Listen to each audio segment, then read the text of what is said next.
Painted painless learning. નમસ્કાર વિદ્યાર્થી મિત્રો, સ્વાગત કરું છું તમારું પેન્ટેડ લર્નિંગમાં. આજે આપણે કરવાના છીએ પેન્ટેડ પેપર 5 કે જેની અંદર બિલકુલ ફ્રી છે. નવી એનઈપી પ્રમાણે 30% હેતુલક્ષી પ્રમાણનું પ્રશ્નપત્ર છે. વિભાગ એનું સોલ્યુશન્સ લઈને આવી ગયો છું. આ પેન્ટેડ પેપર સેટ અગર તમે ફ્રીમાં મેળવવા ઈચ્છતા હો તો નીચે ડિસ્ક્રિપ્શનમાં લિંક આપી છે. પેન્ટેડ એપ્લિકેશન ડાઉનલોડ કરો. પેન્ટેડ ડાઉનલોડ કરશો એટલે એક દિવસની અંદર, કારણ કે વારાફરતી અમે બધા વિદ્યાર્થીઓને મોકલતા હોય છે પીડીએફ, તો 24 કલાક પહેલાં, મોડું 24 કલાકમાં તમારા સુધી આમની પીડીએફ આવી જશે અને તમે સરસ રીતે જે છે 6 પેપર સોલ્વ કરી નાખશો તો બોર્ડની અંદર કોઈ પણ દાખલામાં વાંધા નહીં પડે. પહેલો પ્રશ્ન જોઈએ ભાઈ. 3x - 2y = 6 ની રેખા તથા y અક્ષ ના છેદ બિંદુના યામ શોધો. તમને ખબર છે કે પહેલા 6 MCQ હોય છે. અહીંયા શું કીધું? y અક્ષ કીધું એટલે 0 અને y લેવાનું, બરાબર ને? y અક્ષ કીધું એટલે શું લેવાનું? 0 અને y. તો હવે અહીંયા આપણને વિદ્યાર્થી મિત્રો 3x - 2y = 6 આપ્યા છે. તો અહીંયા x ની જગ્યાએ કેટલા મૂકી શકીએ? 0 મૂકી શકીએ. તો આ સમીકરણમાં x ની જગ્યાએ 0 મૂકી દઈએ. -2y = 6. 3 × 0 એટલે 0, -2y = 6 એમનેમ. 0 માંથી 2y જાય એટલે -2y = 6. y નો જવાબ ગોતવો છે એટલે -2 આ બાજુ ગુણાકાર છે, આ બાજુ તો ભાગાકાર થાય એટલે 2 = 6 છેદમાં -2. 2 તેરી 6, તેથી y નો જવાબ આવે -3. તો આપણને કયું મળશે? 0, અને y નો જવાબ કેટલો મળશે? -3. એટલે ઓપ્શન આવશે બી, 0 અને -3. ડન છે. Next MCQ. Painted application download ન કરી તો કરી લ્યો. સ્કૂલની ટેસ્ટ, ટ્યુશનની ટેસ્ટ કે બોર્ડ એક્ઝામ ત્રણેય માટે ઉપયોગી છે. Pre recorded lectures, live lecture હોય છે રોજ 2 કલાકમાં, જેમાં ટીચરને અનમ્યુટ કરીને તમે તમારા ડાઉટ પૂછી શકો છો, અને બીજા ઘણા બધા ફીચર્સ. ધોરણ 11 અને 12 સાયન્સમાં તમારે એડમિશન લેવું છે, એ ગ્રુપ હોય કે બી ગ્રુપ. નીટની એક્ઝામ દેવી જરૂરી છે, JEE દેવી જરૂરી છે. એના માટે જોરદાર સ્કૂલ છે સમત્વ. સમત્વની અંદર મસ્ત તૈયારી કરવામાં આવે છે. ફૂલ ડે સ્કૂલ છે, હોસ્ટેલ વ્યવસ્થા છે, જમણવાર છે. નીટ અને JEE માટે મોક એક્ઝામ્પલ છે અને એની સ્પેશિયલ તૈયારી પણ કરવામાં આવે છે. ગુજકેટ તો છે જ ત્યાં. તો તમે ઈચ્છતા હો કે 12મા ધોરણમાં સરસ માર્ક્સે પાસ થાવ અને કેરિયર તમારું જોરદાર બને, સમત્વમાં એડમિશન લ્યો. પૂછપરછ માટે નીચે લિંક આપી છે, તે લિંક ઉપર તમે તમારું ફોર્મ ભરી લો. અમારા સમત્વના ફેકલ્ટીઝ તમને કોલ કરશે, ઇન્ફોર્મેશન આપશે અને તમે સરસ રીતે સારા માર્ક્સે પાસ થઈ શકશો. Next one. બીજો MCQ જોઈએ છીએ ભાઈ. સમીકરણ ખાલી જગ્યાના બીજ 2 અને -1 છે, ઓપ્શન ડી. કેવી રીતના? આ બધા x2 લખ્યું ને, x² સમજજો. x² - x - 2, બરાબર ને? આ સમીકરણની અંદર આપણે પહેલા 2 મૂકીને જોઈએ. જો જવાબ 0 આવી જશે. 2 નો વર્ગ - 2 - 2 = 0. 2 નો વર્ગ કેટલો થાય? 4. ઓછે ઓછે વત્તા -2 - 2 એટલે -4 થઈ ગયા, અને 4 માંથી 4 જાય એટલે 0. જવાબ આવી ગયો ને 0, બરાબર. એટલે હવે કદાચ 2 ની જગ્યાએ આપણે -1 મૂકીએ તો આન્સર 0 જ આવશે. જો -1 નો વર્ગ -1 - 2 = 0. -1 નો વર્ગ કેટલો થાય? 1 થાય, બરાબર. પછી અહીંયા કાઉન્સમાં મૂકવાનું -1. આ માઇનસ એમ નામ x ની જગ્યાએ કેટલા મૂકવાનું છે? -1, એટલે x ની જગ્યાએ મૂક્યા -1. ઓછે ઓછે વત્તા 1 એમ નામ -2. તો અહીંયા 1 માં 1 નાખો એટલે 2 થાય, 2 માંથી 2 જાય એટલે 0. મતલબ એવો થાય કે ભાઈ સમીકરણ ખાલી જગ્યા એટલે કે D, option D, x² - x. આ x² છે, x² - 1 - 2 = 0 ના બીજ 2 અને -1 છે. દાખલો થઈ ગયો પૂરો. એના પછી જો કોઈ સમાંતર શ્રેણી માટે d = -4, n = 7 અને an = 4 હોય તો એ શોધો. an નું સૂત્ર મૂકવાનું છે, બીજું કાંઈ નથી કરવાનું. an નું સૂત્ર તો આપણને આવડે. an = a + n - 1d.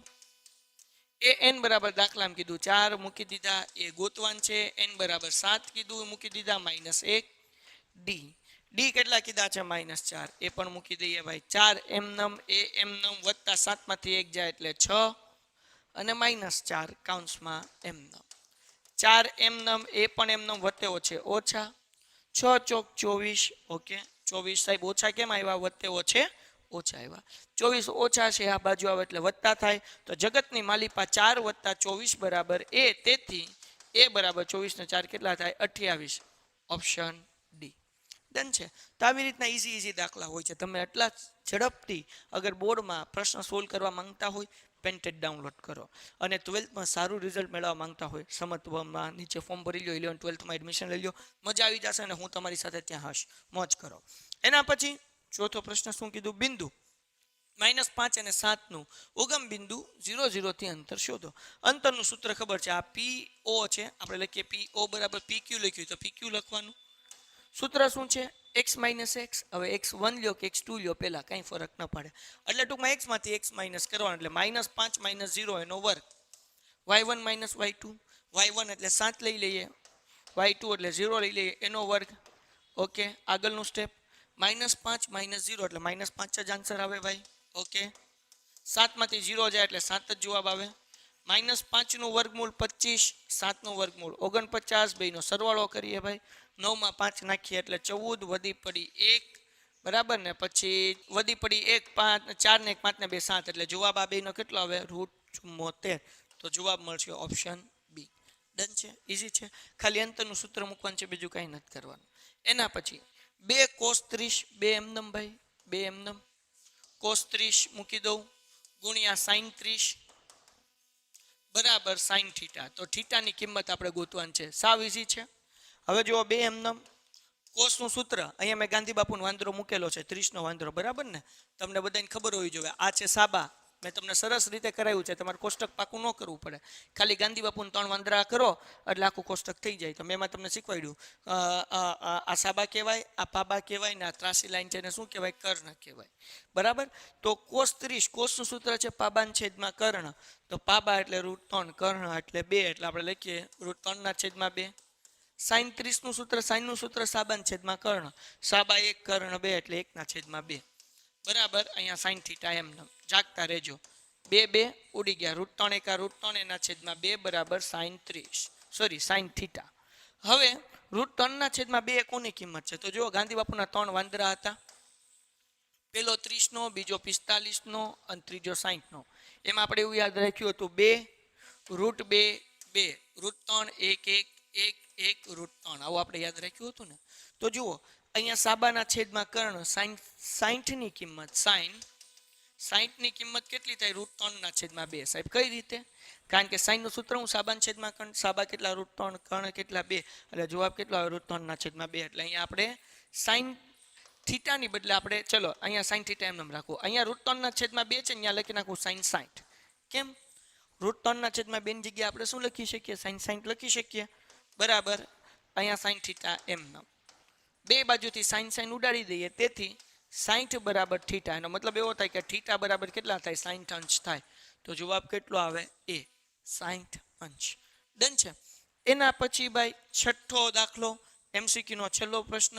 કોઈ આપેલ આવૃત્તિ વિતરણ માટે મધ્યસ્થ આપણને કીધું 13.2, બહુલક કીધું 15.3, તો મધ્યક, મધ્યસ્થ અને બહુલકના આંતર સંબંધ મુજબ બહુલક શોધો. Z નું સૂત્ર છે ભાઈ. લે ભાઈ, બહુલક શોધો એમ કેમ કીધું? અહીંયા કંઈક પેન્ટિંગ મિસ્ટેક થઈ છે. આ મધ્યસ્થ હોય તો આ હશે મધ્યક, અને આપણને મુજબ બહુલક ગોતવાનું કીધું છે. Z નું સૂત્ર બરાબર 3m - 2x બાર, 3m m મધ્યસ્થ, મધ્યસ્થ કેટલા છે? 13.2 ઓછા 2m x બાર કેટલા? 15.3. ઓકે, મૂકી દઈએ 15.3. હવે આનો ગુણાકાર કરીએ, 3 × 2 6 પોઈન્ટ m 3 તેરી 9 ને 3 × 3 માઇનસ 15.2 એટલે 2 તેરી 6, 2 પંચા 10, વધી પડી 1, 2 × 2 ને 1 3. હવે 39.6 માંથી 30.6 જાય એટલે વધે કેટલા? 9, એટલે જવાબ કેટલો આવે? ડી. સિમ્પલ છે. એના પછી હવે આપણને ખબર છે 6 ખાલી જગ્યા છે. શું કીધું? ગુસ્સા. આ દાખલો ધ્યાન રાખજો, માથાના વાળ ઉડી જશે. ગુસ્સા 65 170 બરાબર 65m - 170 હોય તો m બરાબર ખાલી જગ્યા. તો પેલા ગુસ્સા ગોતવાનું, તો અહીંયા ગુસ્સા ગોતું 65, એટલે 13 પંચા ને 65 થાય 170, એટલે 13 9 170 થાય, એટલે ગુસ્સા બરાબર કેટલા મળે? 13. કારણ કે આ બે કોમન છે ને, ગુસ્સા થયું. હવે આપણે શું કીધું? ગુસ્સા બરાબર 65m - 170. જુઓ, ગુસ્સા 65 અને 170 નો કેટલો છે? 13, એટલે ગુસ્સાની જગ્યાએ 13 લખી નાખું. 170 માઇનસ છે, આ બાજુ આવે એટલે પ્લસ થાય, એટલે plus 170 is equal to 65m. 170 માં 3 નાખો એટલે 120 ને બીજા 10 નાખો એટલે 130 થાય, એના છેદમાં 65 બરાબર m. કઈ ભૂલ નથી પડતી ને? નહીં, નથી પડતી. હવે આપણે જે છે એ દાખલો ગણીએ, બરાબર ને. 65 65 આને કરીએ એટલે 13 પંચા 65, અને આને આપણે 5 હારે ભાગાકાર કરીએ 130 ભાગ્યા 5 તો 5 દુ 10 થાય ને? હા થાય ને સાહેબ. 3 એમનેમ ઉપરથી ઉતારીએ 0 અને 5 છક 30 એટલે જવાબ કેટલો આવ્યો? 26. ઓકે, તો અહીંયા 13 દુ 26. તેથી m બરાબર કેટલો જવાબ આવે? 2. ટૂંકમાં 65 દુ ડાયરેક્ટ આપણે 130 કરી નાખીએ તો હાલે હો, એ વધારે ઈઝી રહેશે. કેમ?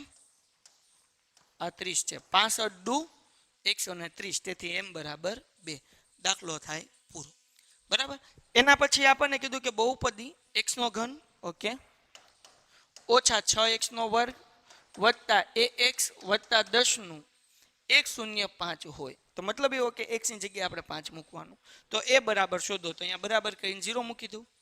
105 કીધું, મતલબ એવો કે x ની જગ્યાએ 5 મૂકવાનું, એટલે 5 નો ઘન માઇનસ 6 એમનેમ, અહીંયા 5 નો વર્ગ વત્તા ax વત્તા 10 બરાબર 0. 5 નો ઘન કેટલો થાય? તો કે 5 5 25 ને 25 પંચા 125 માઇનસ 6 એમનેમ 5 નો વર્ગ કેટલો થાય? 25 વત્તા ax વત્તા 10 બરાબર 0. હાલો, ક્લિયર થઈ ગયું. 125 એમનેમ, 25 છક તો કે 150 કેટલા થાય? 25 છક 150 વત્તા ax વત્તા 10 ઇઝ ઇક્વલ ટુ 0. ડન છે. 125 માંથી 150 જાય એટલે કેટલા વધે? માઇનસ 25 વધે ને? તો આપણે લખી નાખીએ માઇનસ 25 વત્તા ax વત્તા 10 is equal to 0. Done. ax છે ને ભાઈ, એટલે મને x ની જગ્યાએ હજી 5 મૂકવું પડે ને. હાલો, એ હું અહીંયા મૂકી દઉં. x ની જગ્યાએ કેટલા મૂકવાનું? 5. અહીંયા ax છે તો હું અહીંયા 5 મૂકી દઉં વત્તા 10 ઇઝ ઇક્વલ ટુ 0. હવે જરાક ધ્યાન રાખજો, વત્તે ઓછે ઓછા 25 માંથી 10 જાય એટલે માઇનસ 15. એ x હતું અને x ની જગ્યાએ 5 મૂક્યું એટલે a ગુણ્યા 5 એટલે 5a થાય ઇઝ ઇક્વલ ટુ 0.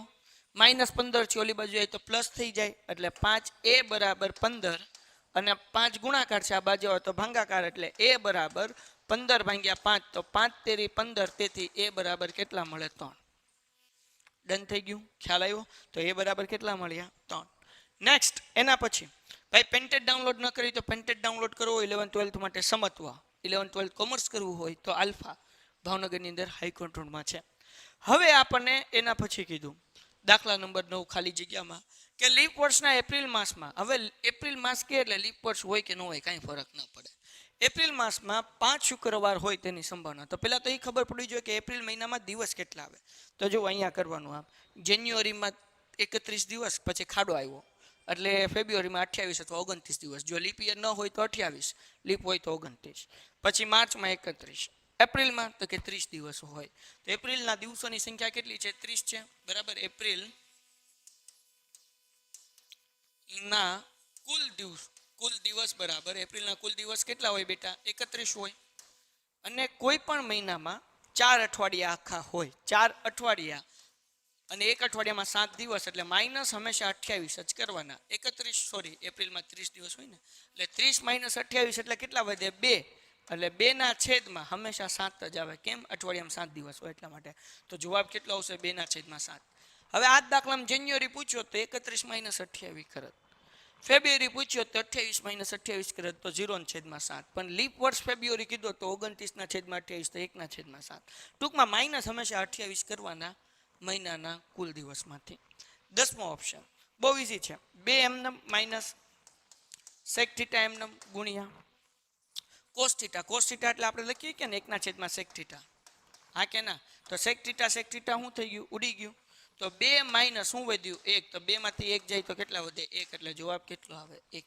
સિમ્પલ છે, હાવ ઈઝી છે. મગજ વાપરો તો તમને જરાય અઘરું ન લાગે. એના પછીનો ભાઈ 11મો પ્રશ્ન. વર્તુળ અને સ્પર્શકના સામાન્ય બિંદુને ખાલી જગ્યા કહે. સ્પર્શક બિંદુ નાના બાળકને ખબર પડે. સમતોલ પાસાને એકવાર ઉછાળતા તેની ઉપરની સપાટી ઉપર 10 આવે. પાસા ઉપર 1 થી 6 સંખ્યા હોય, એના ઉપર 10 ન આવે. આ અશક્ય ઘટના છે. અશક્ય ઘટનાની સંભાવના કેટલી હોય? 0. એટલે જવાબ કેટલો આવે? 0. સો અહીંયા આપણી ખાલી જગ્યા પણ 6 ફિનિશ થઈ ગઈ. હવે હશે 4 ખરા ખોટા. આપણને કીધું કે 15 અને 19 નો લસા 15 ગુણ્યા 19. તો આ વિધાન સાચું છે. કેમ? કારણ કે જુઓ ભાઈ, 5 તેરી 15, 19 એટલે અવિભાજ્ય સંખ્યા છે. 19 એકા 19. લસામાં શું કરવાનું હોય? બધું લઈ લેવાનું. તો લસા બરાબર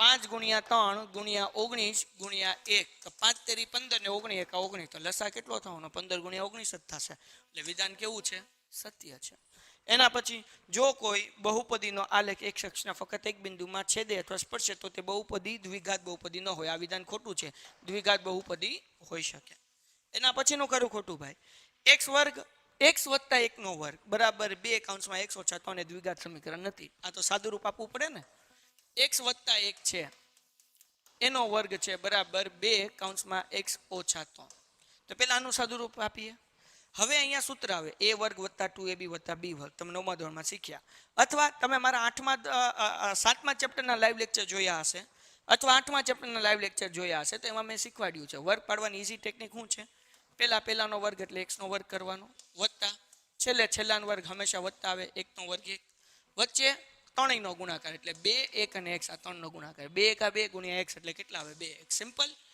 પહેલાનો વર્ગ છેલ્લાનો વર્ગ વચ્ચે ત્રણેયનો ગુણાકાર 2 એકા 2 ગુણ્યા x એટલે 2x ઇઝ ઇક્વલ ટુ 2 નો ગુણાકાર x સાથે કરો એટલે 2x ઓછા 2 તેરી 6 હવે આ બંને પદને બરાબરની હું આ બાજુ લઈ લઉં x વર્ગ એમનેમ વત્તા 2x આ 2x પ્લસ છે આ બાજુ આવે એટલે 2x થાય વત્તા 1 છે આ ઓછા 6 છે આ બાજુ આવે એટલે વત્તા 6 થાય ઇઝ ઇક્વલ ટુ 0 એટલે x વર્ગ એમનેમ આ પ્લસ માઇનસ ઉડી જાય વત્તે વત્તા 6 ને 1 7 ઇઝ ઇક્વલ ટુ 0 તો અહીંયા x ની 2 ઘાત છે તો એ દ્વિઘાત સમીકરણ કહેવાય અહીં એમ કીધું દ્વિઘાત સમીકરણ નથી એટલે વિધાન કેવું છે ખોટું છે ડન જો બે ઘટનાઓ a અને b માટે p ઓફ a વત્તા p ઓફ b બરાબર p of a minus p of b તો b એ અશક્ય ઘટના છે હવે જો આ કેમ સોલ્વ કરવાનું 16મો પ્રશ્ન મારી જેવા વિદ્યાર્થી મોટા ભાગે આવું જોઈને b જતા હોય છે તો કાંઈ નહીં સમીકરણનું સાદું રૂપ આપવાનું છે p ઓફ a એમનેમ પેલા દાખલાની રકમ જ મૂકી દો p ઓફ b બરાબર p of a minus p of b બરાબર હવે શું કરવાનું ડીયર સ્ટુડન્ટ્સ આ જે છે p of b A minus છે હું આ બાજુ લઈ લો એટલે પ્લસ થઈ જાય આ p ઓફ b એમનેમ આ માઇનસ છે આ બાજુ એટલે પ્લસ થાય p ઓફ b અહીંયા લખી નાખીએ p of b is equal to p of a એમનેમ આ પ્લસ છે ઇઝ ઇક્વલ ટુ ના સાઈડ આવશે તો શું થઈ જશે માઇનસ થઈ જશે હાલો p ઓફ b કેટલી વખત થઈ ગયું બે વખત એટલે 2p of b is equal to p of a minus p of a એટલે અહીંયા શું થઈ ગયું 0 બે ગુણાકાર છે આ બાજુ હોય તો ભાગાકાર થાય એટલે p ઓફ b બરાબર 0 ભાગ્યા 2 એટલે જવાબ કેટલો આવે 0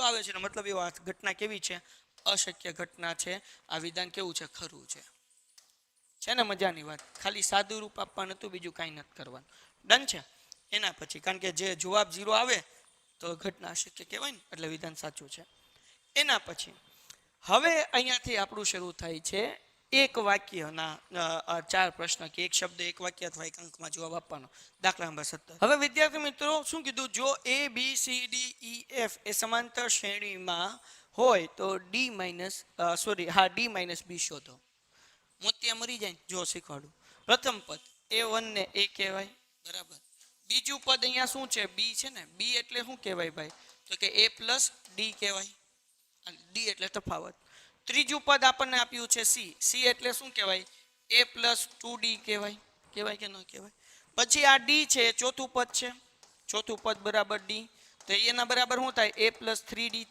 થાય કે ન થાય પછી ભાઈ આ e છે એ પાંચમું પદ છે એટલે શું થાય a + 4d થાય કે ન થાય ને સાહેબ પછી f છે એ છઠ્ઠું પદ છે a6 બરાબર f = a + 6d આવું થાય કે નહીં હવે આપણને કીધું d - b તો d abcd d ક્યાં છે અહીંયા છે d નું સૂત્ર શું થયું a - 3d એટલે આપણે લખીએ a - 3d માઇનસ અને આવું બધું ન કરવું હોય ને તો એક સિમ્પલ વસ્તુ હું તમને શીખવાડું જો આવું કાંઈ નહીં હે ને આના કરતાં વધારે સિમ્પલ હું તમને કહું d એટલે સમાંતર શ્રેણીનું કેટલામું પદ છે પહેલું બીજું ત્રીજું ચોથું એટલે a4 કરી નાખીએ માઇનસ b એટલે સમાંતર શ્રેણીનું કેટલામું પદ છે બીજું એટલે a4 - a2 a4 નું સૂત્ર શું થાય તો કે a + 3d માઇનસ a2 નું સૂત્ર શું થાય a + d બરાબર છે a + 3d એમનેમ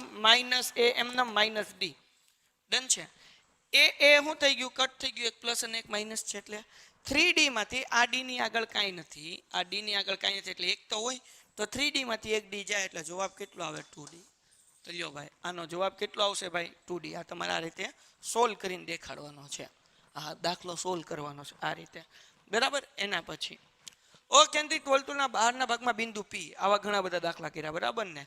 જો P દોરેલ સ્પર્શક x અને y બિંદુ x o y 110 હોય. હવે જો આ 110 છે તો અહીંયા આપણે લખી શકીએ કે x o y વત્તા y px અથવા તો x py વત્તા x py.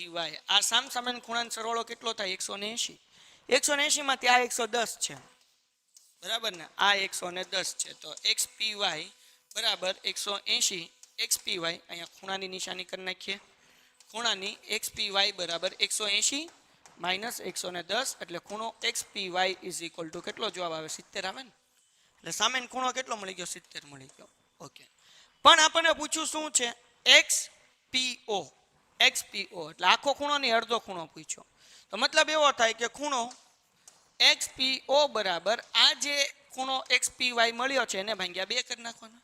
અડધું કરવું છે એટલે ભાગ્યા 2 કરવાના. તો 70 ભાગ્યા 2 કરો એટલે જવાબ કેટલો મળે? 35 અંશ. દાખલો થઈ ગયો પૂરો. ગણિતની પરીક્ષા 26મી જાન્યુઆરી હોય. 26મી જાન્યુઆરીએ જાહેર રજા હોય એટલે એ દિવસે પેપર ન હોય. આ અશક્ય ઘટના છે એટલે આની સંભાવના 0 થાય. સમજાણું કે નહીં? એટલે આ તમને અલગ ટી શર્ટમાં દેખાણું, કારણ કે પાછળની ખબર પડી. હવે કરીએ નેક્સ્ટ દાખલો. એના પછી નીચે આપેલ માહિતીના અવલોકનનો મધ્ય શોધો. કેટલા પદ આપ્યા? 1 2 3 4 5 6 અને 7. પહેલા તો ચડતા ક્રમમાં ગોઠવવા પડશે. પહેલા મૂકીશ 4, પછી 5, પછી 6, પછી 7, પછી 8, પછી 9 અને છેલ્લે 17. 7 થઈ ગયા. 1 2 3 4 5 6 અને 7. ડન. તો મધ્યજ ગોતવા માટે પહેલા ચડતા ક્રમમાં પદ ગોઠવવાના. n બરાબર 7 એમ. મધ્યજનું સૂત્ર છે ભાઈ, મધ્યજ બરાબર n વત્તા 1/2 અવલોકનની કિંમત. n એટલે 7 વત્તા 1 એના છેદમાં 2 અવલોકનની કિંમત. 7 ને 1 8 ના છેદમાં 2 અવલોકનની કિંમત. 2 ચોક 8. એનો મતલબ શું થાય? ચોથા અવલોકનની કિંમત. તો ચોથું અવલોકન કયું? પહેલું, બીજું, ત્રીજું અને ચોથું. તો અહીંયા મધ્યજ બરાબર કેટલા મળે? 7. 9મા ધોરણમાં તમે શીખી ગયા. ડન. તો આ રીતે દાખલો ગણવાનો છે. એના પછી વિદ્યાર્થી મિત્રો હવે આપણે કરવા જઈ રહ્યા છીએ 4 જોડકા. બહુ ઈઝી છે. અર્ધગોલકનો કુલ પૃષ્ઠફળ ઓપ્શન નો આપ્યા હોય તો ખબર પડે 3πr ઘન, બરાબર. 3πr સ્ક્વેર, સોરી, કુલ પૃષ્ઠફળ 3πr સ્ક્વેર. પછી 10 રૂપિયાના સિક્કાનું ઘનફળ. 10 રૂપિયાનો સિક્કો કેટલા ગમે એટલા રૂપિયાનો, 1 રૂપિયાનો હોય, પાવલીનો હોય, 8 આનાનો હોય કે 5 રૂપિયાનો હોય, એને નળાકાર કહેવાય. સિક્કો એટલે નળાકાર. ઘણા બધા એને ગોલક સમજે, ગોલક નહીં નળાકાર, કારણ કે સિક્કો જાડો તો હોય જ ને, એટલે નળાકાર કહેવાય બેટા. અથવા બીજી રીતે સમજો, એક સિક્કાની ઉપર 2 સિક્કા 3 સિક્કા 10 સિક્કા ગોઠવો તો હું થઈ જાય? નળાકાર થઈ ગયું કે નહીં? એટલે એક સિક્કો એ નળાકારનું નાનું રૂપ છે. એટલે તમારે નળાકારનું ઘનફળ લખવાનું. નળાકારનું ઘનફળ શું છે? πr²h. ડન. એના પછી લઘુવૃત્તાંશનું ક્ષેત્રફળ πr² θ છેદમાં 360. અને અર્ધવર્તુળનો પરિઘ, તેનું સૂત્ર શું છે ભાઈ? πr. કેમ? પરિઘનું સૂત્ર છે 2πr. અડધું કીધું એટલે છેદમાં 2 મૂકો, 2 2 ઉડી જાય એટલે અર્ધવર્તુળનો પરિઘ કેટલો થાય? πr. સો વિદ્યાર્થી મિત્રો, અહીંયા આપણા 5 પ્રશ્નપત્રના વિભાગ એનું સોલ્યુશન્સ આપણે યુટ્યુબમાં મુકાઈ ગયેલું છે. તમે આખા પેપરની PDF મેળવવા ઈચ્છતા હો તો પેન્ટેડ ડાઉનલોડ કરી લો, PDF તમને મળી જશે. આશા રાખું છું કે વિભાગ એના બધા દાખલા તમને સમજાણા હશે. જો સમજાણું તો લાઈક કરો, ચેનલ સબસ્ક્રાઈબ કરો, મિત્રોમાં શેર કરો. વિભાગ B, C અને D નું સોલ્યુશન્સ પેન્ટેડમાં હશે. એપ્લિકેશન ડાઉનલોડ કરો. મળીએ છીએ નવા વિડીયોમાં. ત્યાં સુધી ગુડ બાય એન્ડ ધન્યવાદ. Painted, Painless Learning.